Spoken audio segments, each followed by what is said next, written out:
उज्जवल Bharat news, देश की प्रखर आवाज। अपने अंदाज। नमस्कार, उज्जवल भारत न्यूज में सभी का स्वागत है। नमस्कार, उज्जवल भारत न्यूज में सभी का स्वागत है। हमारा देश भारत ऐतिहासिक संस्कार परंपराओं का देश है, जहाँ पर बड़े बड़े योद्धाओं ने हमारे देश सनातन धर्म को और हमारे हिंदुत्व को उसकी रक्षा करने के लिए अपनी जान की कुर्बानी दी है।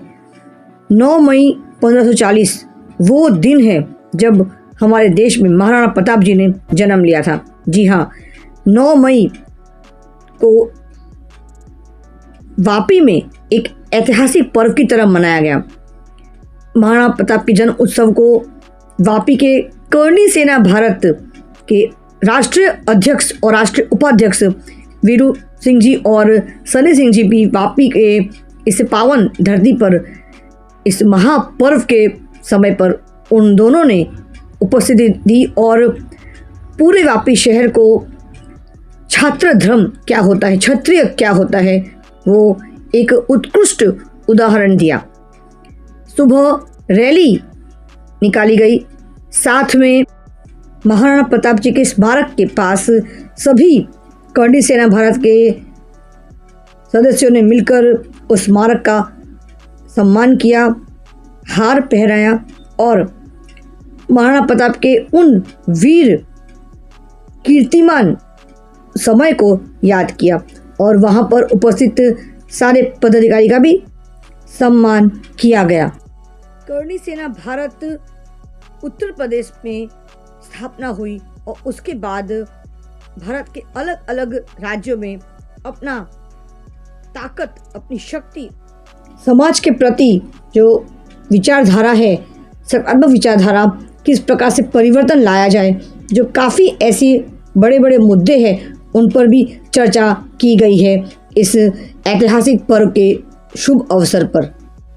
शायद ही ऐसा कोई व्यक्ति होगा जिसे महाराणा प्रताप के बारे में नहीं पता हो, फिर भी आइए आपको ले चलते हैं उन इतिहास के पन्नों की ओर जहाँ से ये इतिहास की शुरुआत हुई थी।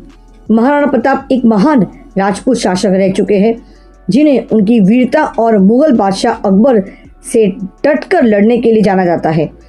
उन्हें हल्दी घाटी के युद्ध में मुगल सेना का सामना किया था और अपनी अंतिम सांस तक मुगल सत्ता के खिलाफ संघर्ष करते रहे। उनका जन्म मेवाड़ में हुआ था और वे सिसोदिया राजवंश में से संबंधित है।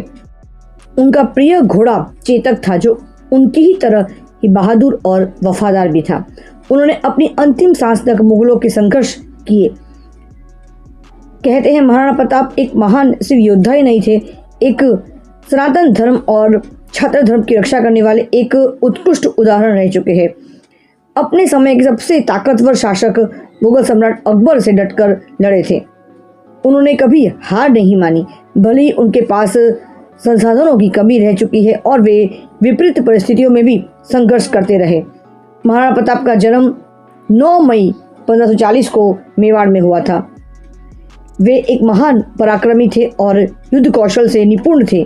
महाराणा प्रताप ने मुगलों को बार बार हुए हमले के मेवाड़ की रक्षा की और अपनी आन बान और शान के लिए कभी समझौता नहीं किया। आइए सुनते हैं कि राष्ट्रीय अध्यक्ष क्या कहते हैं। नमस्कार, उज्जवल भारत न्यूज में सभी का स्वागत है। आज हमारे लिए एक ऐतिहासिक पर्व का दिवस है। देखा जाए तो एक तरफ भारतीय सेना जंग के मैदान पर दुश्मनों को मुंह तोड़ जवाब दे रही है और एक तरफ कर्णी सेना भारत अपनी सेना बनाकर सनातन धर्म की रक्षा करने के लिए एकजुट हो रही है। ये एक बहुत ही ऐतिहासिक पर्व का दिन है, क्योंकि आज महाराणा प्रताप की जन्म उत्सव हम मनाने जा रहे हैं। जन्म जयंती नहीं कहूँगी, जन्म उत्सव कहूँगी। मुझे इनकी एक बात दिल को छू गई, वो है गुरुकुल प्रणाली। शिक्षा के बारे में अगर मैं बात करूंगी तो शिक्षा प्रणाली में आज कहीं ना कहीं बदलाव हमें बहुत ज़्यादा ज़रूरी है, क्योंकि गुरुकुल प्रणाली ने हमें शास्त्र और शस्त्र दोनों का ज्ञान दिया था, लेकिन वो कहीं ना कहीं आज मिशनरी के चक्कर में हम छोड़ चुके हैं, उसे मिटा चुके, कहीं ना कहीं लुप्त हो चुका है। तो आपसे पूछना चाहूँगी कि शिक्षा प्रणाली में कहीं ना कहीं गुरुकुल प्रणाली का बदलाव, परिवर्तन होना ज़रूरी है। तो उसके लिए हमें आने वाले समय में, भविष्य में क्या करना चाहिए, ताकि जो हमारी आने वाली पीढ़ी है, जो नस्ल है, उसे शास्त्र और शस्त्र दोनों का ज्ञान जैसे पहले मिलता था गुरुकुल में, तो आज भी वो मिलता रहे। इसके लिए आप क्या कहेंगे? देखिए, आप जैसे आपने बताया कि आप पेशे से शिक्षिका हैं। जी मैं एक शिक्षक का बेटा हूँ। जी मेरे पिता टीचर रहे और उन्हीं का संस्कार कहीं ना कहीं हम लोगों के बीच है। और मैं कुछ बातें आपको ब्रीफ करना चाहूँगा आपके चैनल पे।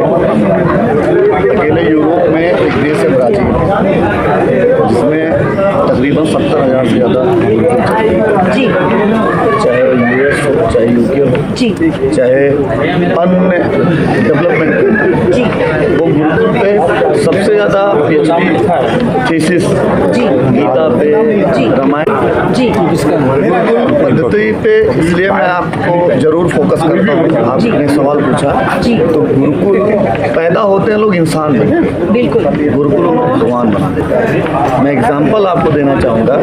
भगवान राम गुरुकुल में पढ़े, बिल्कुल वो भगवान राम बने। जी कृष्ण जी गुरुकुल से पढ़े, भगवान कृष्ण बने। बिल्कुल सिद्धार्थ जी गुरुकुल से पढ़े, गौतम बुद्ध बने। महावीर जी गुरुकुल से बने, भगवान महावीर बने।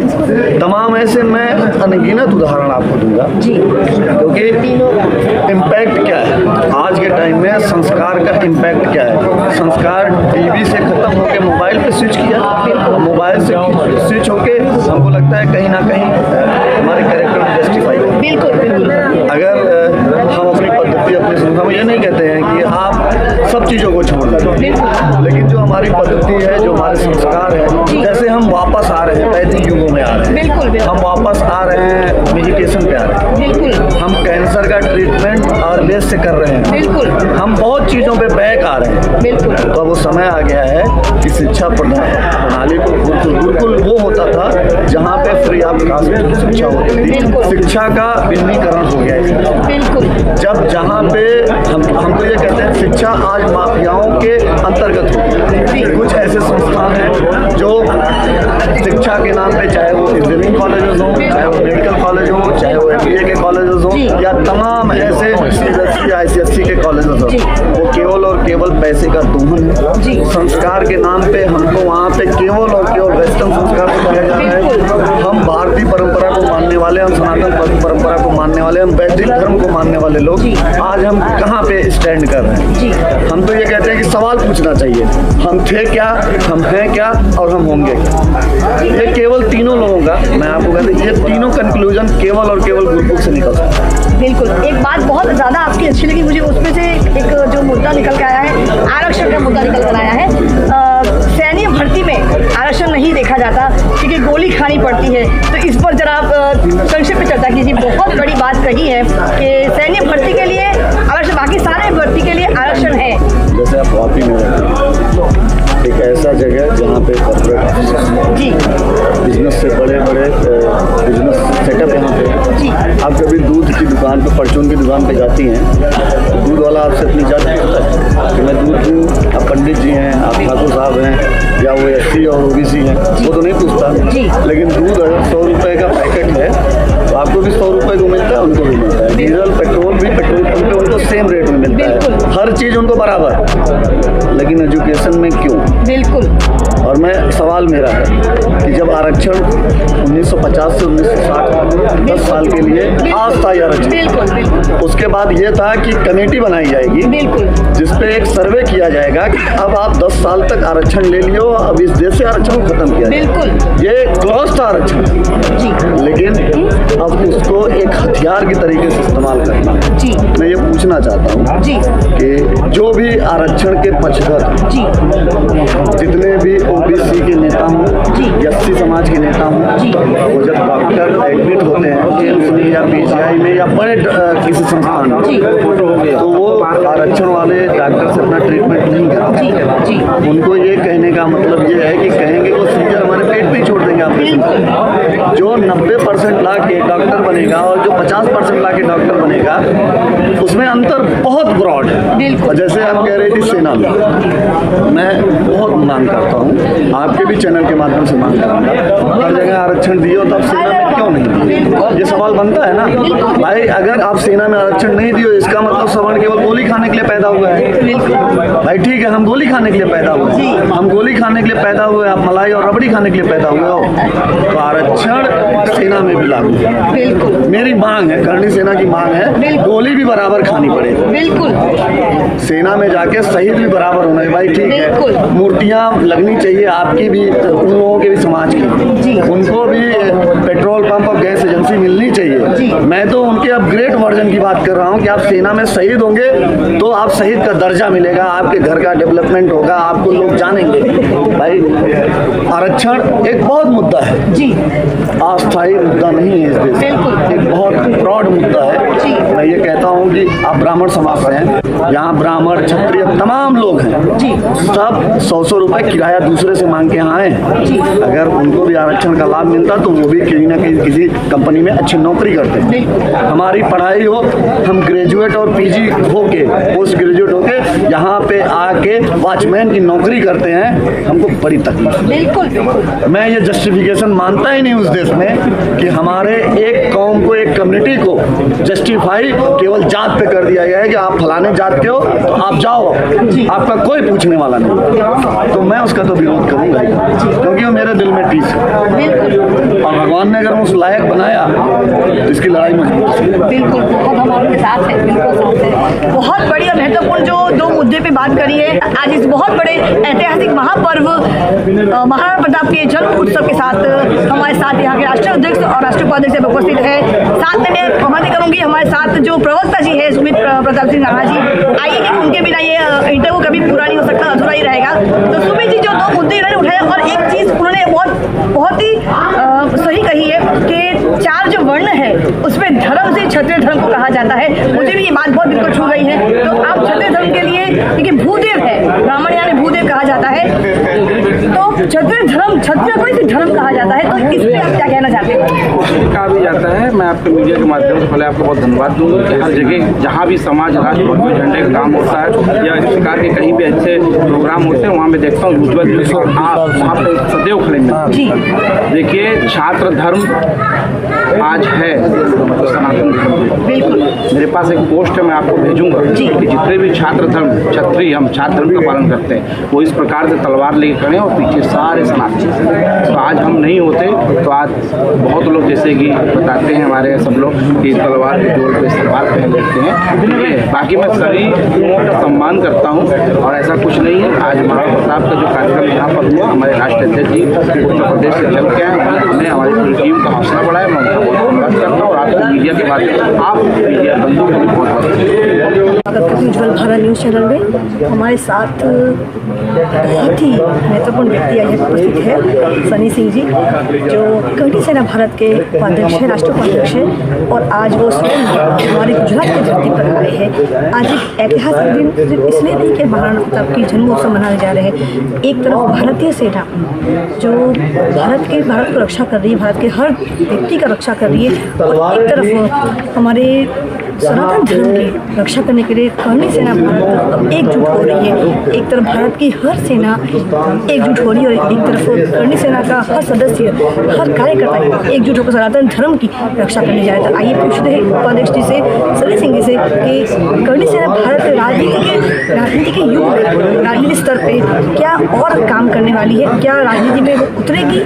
देखिए, मुझे लग रहा है कि ये वो सही समय आ गया है राजनीति में उतरने का। राजनीति में उतरने का मतलब होता है कि हमें उस लेवल पे काम करना होगा जहाँ पे कहीं ना कहीं जो लेवल पे काम नहीं हो पा रहा है। आइए पूछते हैं इनसे कि इनकी क्या सोच रखती है। सनी जी, आपका स्वागत करती हूँ बहुत बहुत।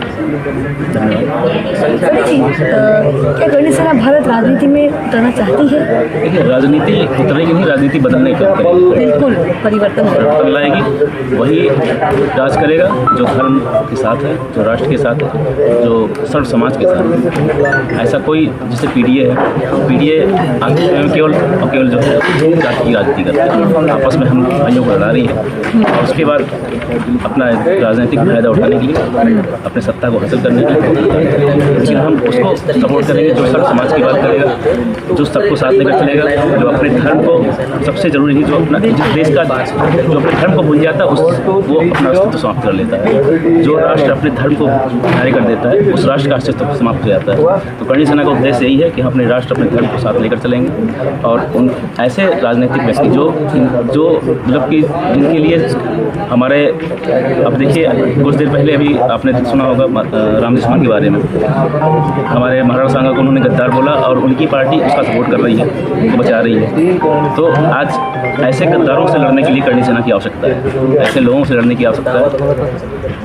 सनी जी, एक महत्वपूर्ण प्रश्न पूछना जरूर पूछा। आप आज के इस युवा वर्ग जो पश्चिम संस्कृति की तरफ ज़्यादा मुड़ते जा रहे हैं, जो होना चाहिए था, आज जैसे कि हमने जो सीखा था प्रणाली, एक एज के बाद गीता ज्ञान जो जैसे गुरुकुल परंपरा में सिखाते थे, लेकिन वो कहीं ना कहीं आज मिटता जा रहा है। तो उस पर जो हमारे लिए आज के इस दिन के लिए शुभ अवसर के लिए अब युवा को क्या संदेश देना चाहते हो? देखिए, जो संघर्ष हम लोग आज कर रहे हैं, संघर्ष अगर हमारे बाप दादाओं ने किया होता तो आज नहीं चल। और क्षत्रियों ने अपना शस्त्र त्याग दिया था, कस दिया था। आज आवश्यकता है कि क्षत्रिय शस्त्र को उठाए और ऐसे अधर्मियों का विनाश करे जो हमारे धर्म पर उंगली उठा रहे हैं। तो हमने वही रुख अपनाया है।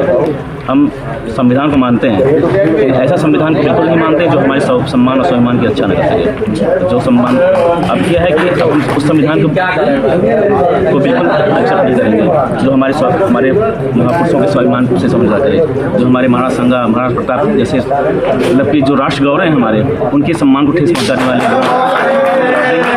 और कहा गया है योगी जी से कि बटोगे तो कटोगे, तो उस पर आप क्या कहना चाहते हो? तो बिल्कुल हिंदुत्व को अगर साथ लेकर चलना है, अगर वैसे महापुरुषों को का सम्मान बचाना है तो हमको बिल्कुल आगे चलना पड़ेगा। जी, बहुत बहुत धन्यवाद। बहुत महत्वपूर्ण बातों पे आज हम लोगों ने मुद्दों पे डिस्कस किया है। उज्ज्वल भारत ने हमेशा प्रयास किया कि ऐसे बड़े मुद्दों को जो राष्ट्र स्तर का मुद्दा है उनको आप तक लाए और आप तक पहुंचाने का काम करेगा।